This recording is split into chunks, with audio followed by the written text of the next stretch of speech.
सत श्री अकाल, कैसे आप सब। यहाँ पर जब कोई हमारी हेल्प कर रहा होता है तो हमें लगता है वो हमारी हेल्प कर रहा है, लेकिन नहीं, एक्चुअली में वो अपनी हेल्प कर रहे होते हैं। 2018 की बात है, जब मैं इंडियन रेस्टोरेंट में काम करने लग गई तो वहाँ पर मेरी एक फ्रेंड बनी। मैंने उनको बोला कि मुझे यहीं काम के पास ही रूम दिलवा दो, क्योंकि जब मैं जाती हूँ तो रात को 11 साढ़े 11 बज जाते हैं। तो उन्होंने मुझे वहीं पर एक रूम दिलवा दिया। तो उस टाइम उनके पूरे घर का रेंट होगा 1500 या 1600, मैं भूल भी गई। तो मेरे को नहीं पता होता था कि रूम रेंट ऐसे डिवाइड होता है कि कितने लोग उस घर में रह रहे हैं। उन्होंने मुझे बोला कि आप हाफ पे कर देना, अभी तो हाफ पे कर दो, और नहीं तो अपने साथ एक किसी को रख लेना, आप किसी को ले आओ, किसी लड़की को, जो फिर आपको रूम रेंट थोड़ा कम पड़ जाएगा। तो मैंने बोला कि मैं तो ये नहीं, मैं जानती नहीं, तो मैं नहीं ला सकती किसी को।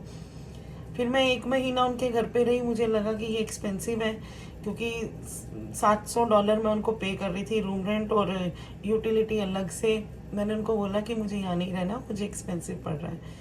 तो उन्होंने मुझे बोला ठीक है, 2 दिन बाद आपका 1 मंथ हो जाएगा, या तो आप 2 दिन के अंदर शिफ्ट करो, और नहीं शिफ्ट हो रहे तो फिर मुझे आप पे करना दोबारा से, या तो पर डे जितने दिन रहोगे उस हिसाब से आप पे कर देना। तो मैंने जहाँ पर मैं रह रही थी पहले वाले घर में, मैंने उनको कॉल किया। उन्होंने मुझे बोला ठीक है तुम आ जाओ। तो आते टाइम मैंने उनको 700 रूम रेंट पे किया, $80 मैंने उनको यूटिलिटी बिल दिया, और मे बी $30 मैंने उनको वाईफाई दिया।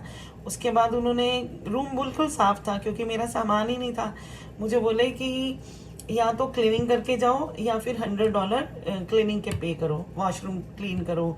तो मैं सब करके आई। $80 उन्हें यूटिलिटी बिल भी दे दिया।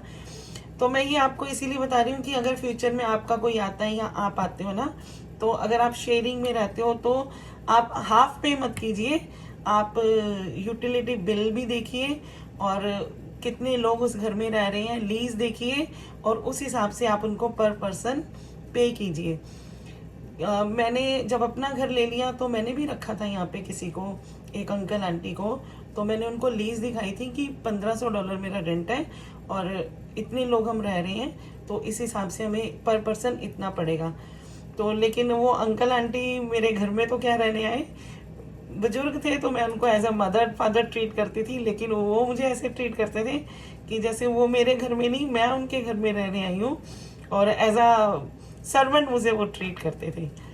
तो मैं आपको बताऊंगी नेक्स्ट टाइम, नेक्स्ट वीडियो में, कि यहाँ पर लोग कैसे होते हैं ना। आपका, अगर आपको नहीं पता किसी भी चीज़ का, किसी भी नॉलेज नहीं है आपको यहाँ की, नए नए आए हो, तो कितना फ़ायदा उठाते हैं। तो इसीलिए मैंने ये बताया कि रूम रेंट ऐसे पे करें, अगर फ्यूचर में आपका कोई भी आता है या आप आते हो तो आप इस बात का ध्यान रखें। तो आज के लिए इतना।